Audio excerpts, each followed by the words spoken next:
Unlock Hermetic secrets for body, mind, spirit. In modern life, in the hustle and bustle of life, chasing superficialities and overwhelmed by stimuli, most people seek instant relief for their pain. We reach for quick fixes, another cup of coffee, an episode of a show, or a rushed positive affirmation. But have you ever wondered, what if the solution isn't about escaping but facing it? Welcome to Hermetic Practices for Modern Life, where we bring the ancient practices of Hermeticism, a mysterious tradition that once illuminated the minds of alchemists, philosophers, and seekers of wisdom, to heal the body, mind, and soul in this chaotic 21st century. These aren't dusty rituals from old books or incomprehensible whispers by candlelight. No, this is vibrant, practical Hermeticism, blending with your breath during the early morning commute, helping you find peace amidst the piles of bills, or awakening your inner strength when work becomes overwhelming. If this is your first time visiting our channel, don't forget to like and subscribe so you can stay updated with our latest videos on spiritual topics, inner awakening, and philosophical insights. Silence as a science. There is something deeply unbearable about silence for a mind that has been conditioned to live in constant noise. In a world where distractions are everywhere, where the hum of technology and the clamor of daily life fill every corner of our existence, silence often feels like a void that must be filled. Most people, when freed from external sounds, are quick to fill that emptiness with internal noise, thoughts, memories, worries, or projections. We struggle with silence because it confronts us with ourselves in a way we are not accustomed to. It exposes us, revealing the parts of our consciousness we'd prefer to avoid. Most are not prepared to see themselves without the masks of distraction they've come to rely on. But silence is not emptiness. It is presence, a living, fertile field where all that is true can emerge. It holds a depth that is often overlooked, a space for transformation and clarity. In the Hermetic traditions, silence is not merely a virtue, it is a profound spiritual technology, a science of inner listening. In the sacred temples of ancient Egypt, the first portal for the neophytes, the initiates into the mysteries, was not a doorway of words but of absence. Upon entering the temples, they were deprived of stimuli, confined to darkness and absolute silence. In what might seem like punishment to the modern man, this silence was actually the beginning of a communication with the invisible world.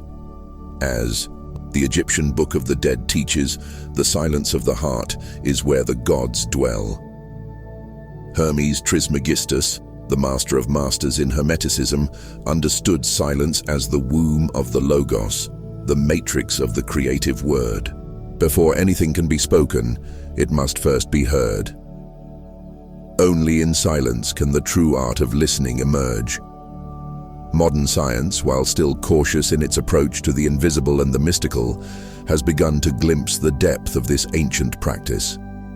Research conducted by the Institute for Cognitive Sciences at the University of Helsinki showed that just 2 minutes of absolute silence is enough to activate brain areas responsible for emotional processing and sensory integration more intensely than long periods of music. In other words, silence reorganizes our mental and emotional landscapes, realigning us to a deeper state of being. However, the Hermeticist is not content with surface-level silence. The true practitioner seeks not only the silence of the environment, but the silence of the mind, and deeper still, the silence of the identity itself. This is the silence that arises when there is no longer an I trying to control, interpret, or understand. It is the silence in which the individual surrenders to the flow of the all, to the universal current of existence. The Corpus Hermeticum declares, "Renounce the word if you wish to hear the divine word." This is not just poetic metaphor, it is direct instruction. The higher intuitive wisdom we call the voice of God, or nous, cannot be heard while the mind is preoccupied with itself. To live as a modern Hermeticist, therefore, requires the conscious creation of spaces of silence, not as an escape from the world, but as communion with it. Silence is not passive, nor is it an act of avoidance. It is an invocation of the real. In this sense, silence becomes a practice, an invisible laboratory where consciousness is refined. In stillness, the alchemist begins to distill the dense vapors of the ego until only the pure essence remains, clear, formless, and nameless. This process is not about shutting out the world or forcing the mind into stillness. It is about learning to listen beyond the noise of the mind.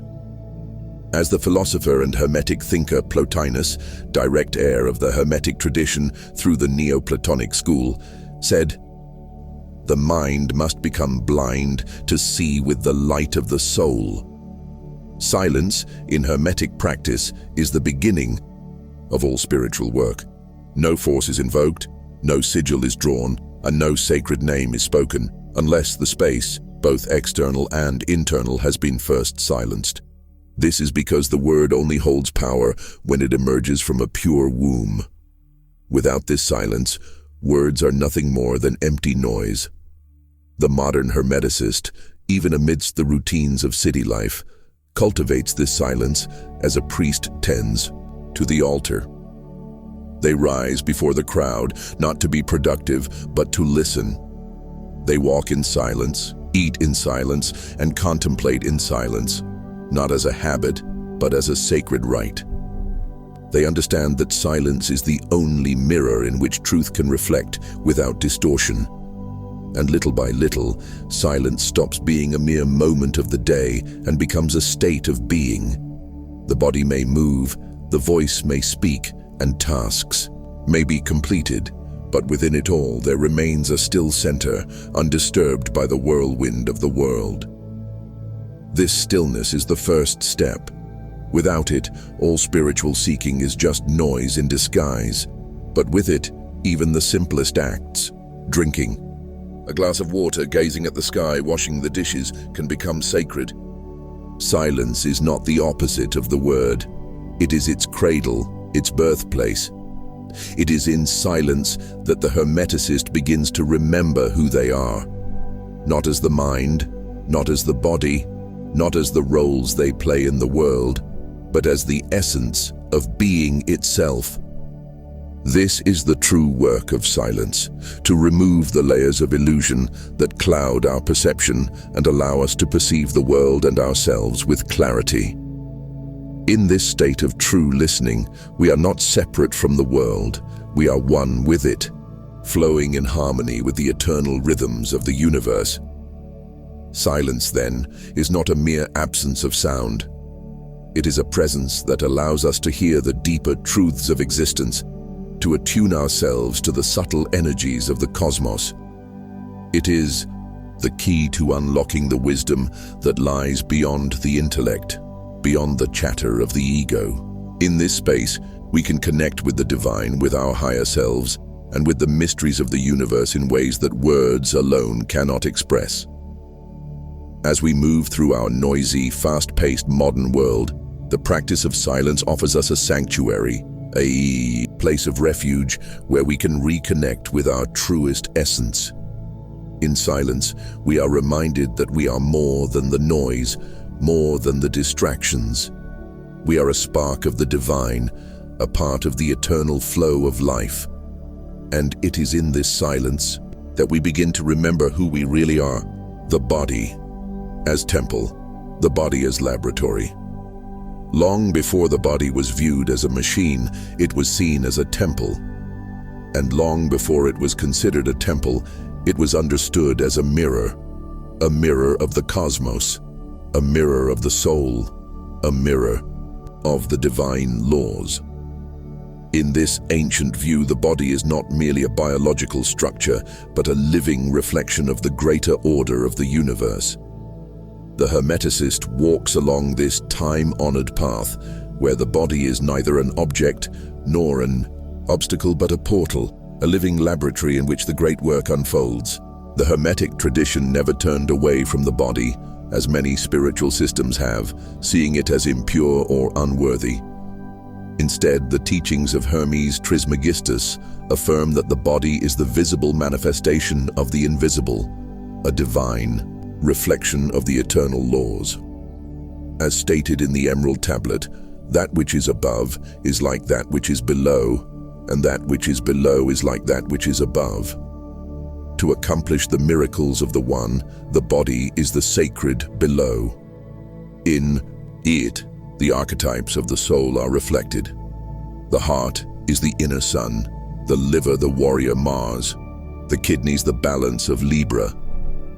This is not superficial astrology, but a profound vision of the body as a microcosm, an incarnation of subtle forces embedded in organized matter.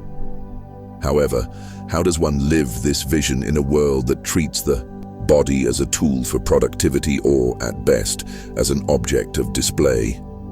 The answer is simple: by reconsecrating it. The Hermeticist consecrates the body daily, not with external rituals but through inner attitudes. Every action is imbued with reverence. The Hermeticist eats as if feeding a god, breathes as if invoking a spirit, and moves with awareness, understanding that every gesture is the expression of will in matter. This is the essence of alchemy, transforming oneself and one's surroundings through conscious action. Alchemy teaches that every process of transmutation requires a vessel, a pure and sealed container in which elements can be distilled, purified, and reintegrated. The body is that vessel. But if the body is intoxicated, fragmented, or distracted, no true alchemy can occur. Paracelsus, the 16th century physician and alchemist, stated, "The body is the laboratory of the spirit, and the blood is its mercury." The blood carries not only physical substance, but also memories, emotions, traumas, and visions. Breath is the fire that heats this internal cauldron, and food is the raw material for transmutation. Sleep is the stage of dissolution, where the work of transformation continues in the silence of the body. Everything is ritual, nothing is mundane. Modern science, though still blind to the deeper mysteries of life, is beginning to glimpse fragments of this ancient wisdom. The field of epigenetics, for example, has revealed that our emotions, environments, and mental states directly affect gene expression. The body is malleable, influenced not only by physical matter but by consciousness. What the ancients referred to as vibration or vital fluid is now being understood through the lens of electromagnetic fields and cellular frequencies. However, the Hermeticist does not need scientific validation to recognize the body as a sacred instrument. They feel it, listen to it, and honor it. This is the essence of the Hermetic path, to live with reverence for the body, not as an object to be manipulated, but as a sacred vessel in which spirit incarnates. To live as a Hermeticist in modern life requires slowing down the gestures. It is to be present while chewing, bathing, walking. It is about making each act a ritual, an opening of subtle channels, a dedication of one's attention to the divine. Stretching becomes an act of inviting new energy into the body. Rest becomes an offering to the spirit dwelling within the flesh. It is not about obsessing over health or worshipping aesthetics. Rather, it is about making the body capable of holding the fire of spirit. When the energy of spirit begins to circulate, an unprepared body cannot conduct this current effectively. Many aspirants to magic and spiritual practices burn out, not because the practice itself is dangerous, but because their bodies have not been purified enough to handle the energetic currents involved. The importance of breath in Hermetic practice cannot be overstated. Breath is the most direct way to align body, mind, and spirit. It is the breath of the all, the universal life force that animates all things. By breathing with attention, long, deep, and silent, we open subtle channels that had previously atrophied. The prana of the Hindus, the pneuma of the Greeks, the ruach of the Hebrews all point to the same mystery. There is something in the air that is more than air. There is spirit. In ancient Hermetic rituals, breath preceded all invocation, and this was no coincidence. Breath establishes the field. It is the first step toward transmutation. The body, then, is the hidden laboratory, where eternal elements intertwine. Earth, solidified in the bones, provides structure. Water, flowing in the blood, carries memory. Fire, manifested in the vital impulse, and the force of desire ignites movement. Air, entering and leaving through breath, bridges the visible and the invisible. And ether, silent in consciousness, sustains the secret unity between all things. By understanding the body as a temple, we come to understand that everything we put into the body is an offering. What we feel in the body is a teaching. What we do with the body is ritual. There is no true spirituality separate from the flesh. There is no transcendence without conscious incarnation. Hermes Trismegistus reminds us that all is one, and the one reveals itself in all. The first place the one reveals itself is in this body, this temporary house, this portable temple, this clay vessel that, when purified, can hold the wine of the gods. Thus, the modern Hermeticist walks among men, not as a disconnected observer, but as a conscious participant in the divine play. They walk with the awareness that the body is not a mere tool for survival, but a sacred vessel through which spirit flows. By treating the body with reverence, by consecrating it daily, the Hermeticist transforms the mundane into the sacred. The body becomes a living mirror of the soul, reflecting the laws of the cosmos in every breath, every movement, every gesture. This is the path of true spiritual alchemy, transforming the material into the divine, the flesh into the spirit. And in this process, the Hermeticist finds the unity between body, mind, and spirit, walking the path of the divine in the flesh. The mind as mirror and sword if. The body is the temple, the mind is the altar where the flame of spirit is either kindled or extinguished. Like any altar, it can be a place of consecration or desecration, depending entirely on what is placed upon it. In Hermetic teachings, the mind is not the enemy of the spirit, but neither is it its natural ally. It is neutral, and because of this, it is inherently dangerous. The Hermetic tradition opens with the law of mentalism. The all is mind, the universe is mental. To grasp this is not just an intellectual exercise, but a call to supreme responsibility. If the universe is mental, then everything we experience is a reflection of the structure of our own mind. Reality at this level becomes a mirror, a reflection of our inner world. But a mirror can only reflect clearly if it is clean, and the modern mind is anything but clear. It is clouded by noise, inherited beliefs, unprocessed memories, and unchecked desires. We think, but most of the time, we simply react.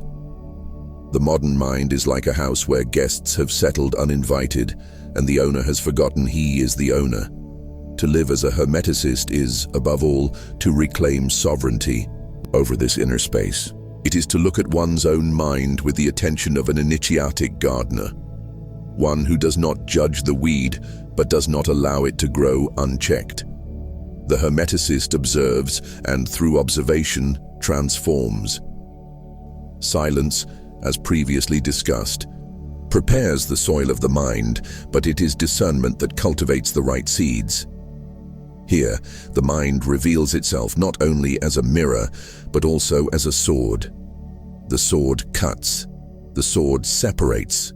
The sword defines limits. The Hermeticist, wielding the sword of a trained mind, cuts through illusions as one cuts through veils, one by one, without haste but with precision. Illusions about the self, the world, the other, and even about God. For only those who pierce the veils can behold the real. Plato, heir to the Hermetic tradition through the Pythagorean and Orphic lineages, taught that the soul must remember, for all true knowledge is remembrance. In this process, the mind must be disciplined not to accumulate more information, but to remove the debris that blocks remembrance. The Hermetic mind is not a library, but a field of clarity. This is not a rejection of reason, quite the opposite. Reason, when purified by silence and guided by intuition, becomes an ally of revelation. Hermes never separated the rational from the spiritual. He integrated them. But reason must not govern, it must serve. Depth psychology, especially in the work of Carl Gustav Jung, who was profoundly influenced by both Gnosticism and Hermeticism, reveals this path. Jung wrote, "Enlightenment does not come from imagining figures of light, but by making the darkness conscious." The Hermetic mind does not flee from the shadow, it studies it. Because it knows that the gold of consciousness is hidden in the mud of the unconscious. In the Hermeticist's mental laboratory, each thought is analyzed like a reagent. What does it produce? Expansion or contraction, clarity or confusion, love or fear. The Hermeticist does not identify with their thoughts. They contemplate them, and through contemplation, they transform them into useful symbols for the work. Practices like Socratic self-questioning, the use of archetypes, dream symbolism, and even modern tools such as journaling and active imagination can all serve the Hermeticist if used with pure intention and sharp attention. The mind is like a crystal. It can focus light or scatter it, depending on the angle. But there is a point beyond which the mind becomes a portal, a doorway to higher levels of reality. When purified, silenced, and aligned with the heart, it opens to these higher levels of perception, not as fantasy, but as expanded awareness. This is the moment when the mind becomes an instrument of gnosis, direct, intuitive, unquestionable knowledge. This gnosis is not theory or abstract philosophy. It is living experience. The mind that reflects with precision and cuts with clarity becomes an instrument of the higher will. It no longer serves the ego or desire. It serves the all. And in Nightons, that state, the mind ceases to be a battlefield. It becomes a field of creation, a mirror that reflects the divine with clarity, a sword that defends truth with firmness. The modern Hermeticist, then, does not flee from the mind. Instead, they purify it, sharpen it, align it, and when the time comes, they leave it behind like a tool that has fulfilled its function. The Hermetic mind is not a tool of mere rationality. It is a tool for the divine work. It is both the sharp blade that cuts through illusion and the mirror that reflects the true nature of reality. This understanding of the mind as both a sword and a mirror is essential to the Hermeticist's practice. The mind, when properly trained, is not a passive observer, but an active participant in the spiritual work, cutting away distractions and illusions, while simultaneously reflecting the deeper truths of existence. In Hermeticism, the mind is viewed as both a potential obstacle and an essential instrument in the journey toward enlightenment. When left unchecked, it can cloud perception and reinforce the very illusions that keep us trapped in ignorance. But when purified and aligned with the spirit, the mind becomes an instrument of deep spiritual insight. The Hermeticist, therefore, does not seek to escape the mind or its complexities, but rather to master it. The mind becomes a tool for creating reality, not through force or control, but through awareness and discernment. It is the foundation of the work, the altar upon which the flame of spirit can be either kindled or extinguished. The key lies in the Hermetic principle of mentalism, that the universe is mental and that reality is shaped by the structure of our thoughts. Through conscious observation and disciplined mental practice, the Hermeticist purifies the mind, allowing it to reflect the divine and to serve as a clear channel for the higher will. Thus the mind, far from being an enemy to the spirit, becomes a crucial ally in the Hermeticist's work. But like any tool, it requires care, discipline, and respect. Only through a deep understanding of its nature and a commitment to purification can the mind be made to reflect the truth, cutting through illusion and revealing the reality of the divine in all things. The Hermeticist, then, walks the path of mental mastery, not to control or dominate, but to serve the greater purpose of spiritual enlightenment. The mind is both the sword that defends truth and the mirror that reflects the divine, and through its mastery, the Hermeticist comes closer to the ultimate goal, the union of the individual with the all. Will as fire, life as work. Will is the fire that animates life. It is the force that transforms knowledge into a path, intuition into action, and intention into destiny. In the Hermetic tradition, will is not to be confused with desire. It is not the fleeting spark of want, but a steady, enduring flame, one that does not extinguish in the winds of doubt or the rains of the world. Once kindled, this flame seeks only one thing: to accomplish the work. And what is this work? The work is not a choice, it is a calling, an unfolding of purpose that is far beyond career, mission, or project. It is destiny, rooted deep in the fabric of existence. When the will of man aligns with the mind of the all, it becomes a force that moves both heaven and earth. This is not mere metaphor, it is a cosmic principle, an immutable law of the universe. Will is the meeting point of the microcosm and the macrocosm. It is the ray of the divine spark infiltrating matter, the channel through which the higher reaches of consciousness express themselves in the physical world. But this will is not something that is born perfected. It must be forged like alchemical fire. In its initial state, it is impure, mixed with desires, fears, ambitions, and distractions. This is why every true Hermetic path requires at some point the purification of will. And this purification is not gentle. It is fire, transformative, fire that burns away hesitation, consumes the ego, and reduces illusion to ashes.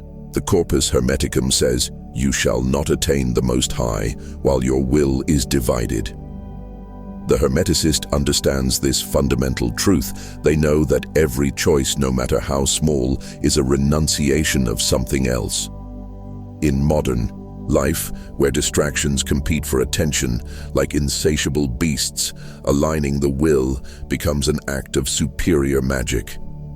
The contemporary world seeks to fragment the self. It demands productivity without purpose, opinions without silence, and movement without direction. But the Hermeticist swims against this current. They do not live by inertia, they live by decision. True will is not something imposed from outside. It is heard from within. It does not shout, it calls quietly, persistently.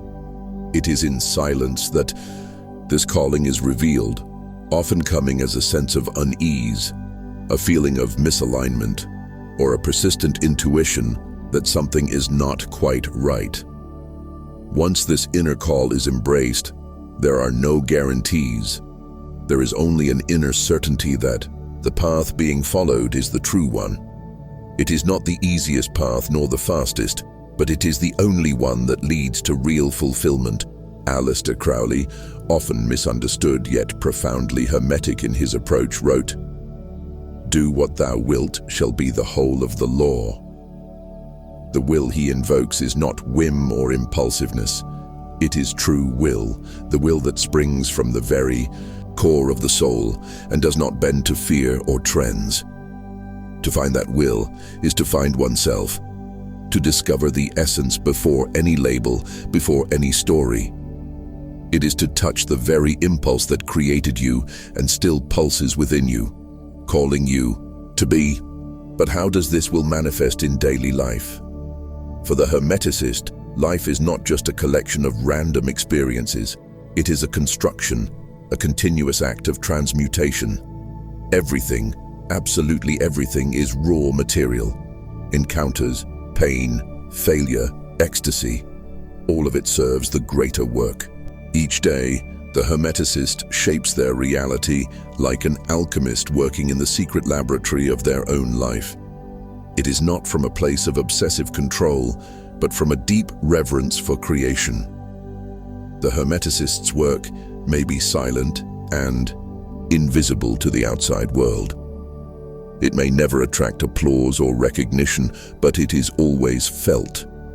The presence of the Hermeticist alters the atmosphere, their words reorganize the energetic fields around them, and their actions are symbols of a deeper truth. It is not about achieving grandiose deeds or accolades. True will is expressed even in the simplest gestures: how one listens, how one walks, how one cares for their words.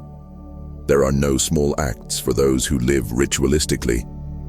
As the HeartMath Institute has shown, clear intention and coherence between mind and emotion affect not only our personal physiology, but the electromagnetic field that surrounds our body.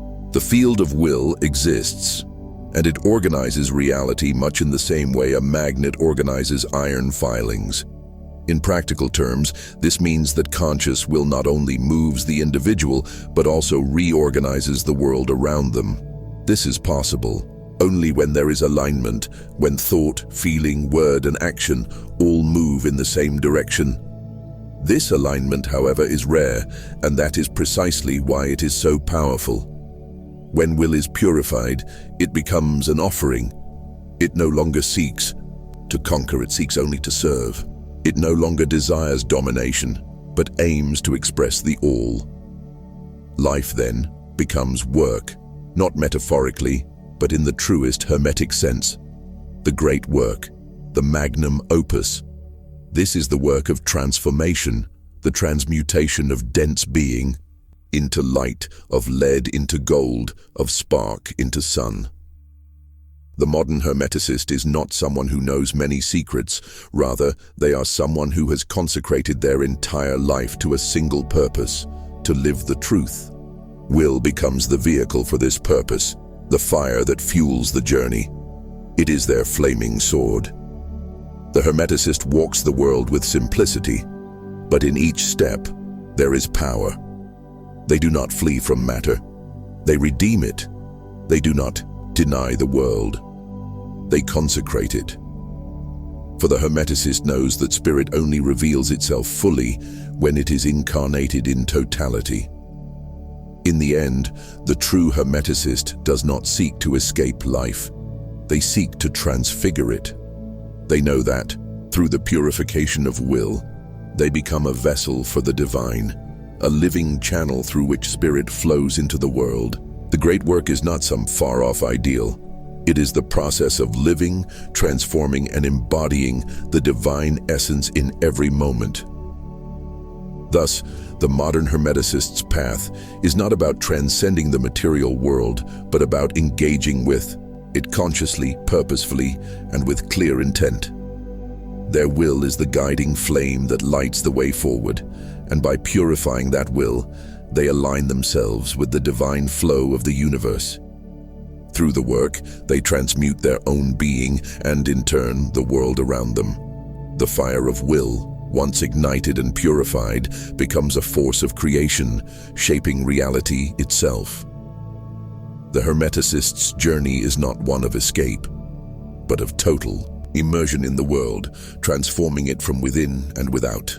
In this way, the true work of the Hermetic path is realized, not in the distance one keeps from life, but in the profound engagement with it. What do you think about the Hermetic secrets shared in this video? Have you ever applied these practices to enhance your inner self and spiritual growth? Feel free to share your thoughts and experiences in the comments below. Thank you for watching. If you found this video helpful, don't forget to like and subscribe to the Top Hidden Knowledge channel so you don't miss any new videos on wisdom, spirituality, and personal growth. If you have time, explore more videos on the channel. Until next time.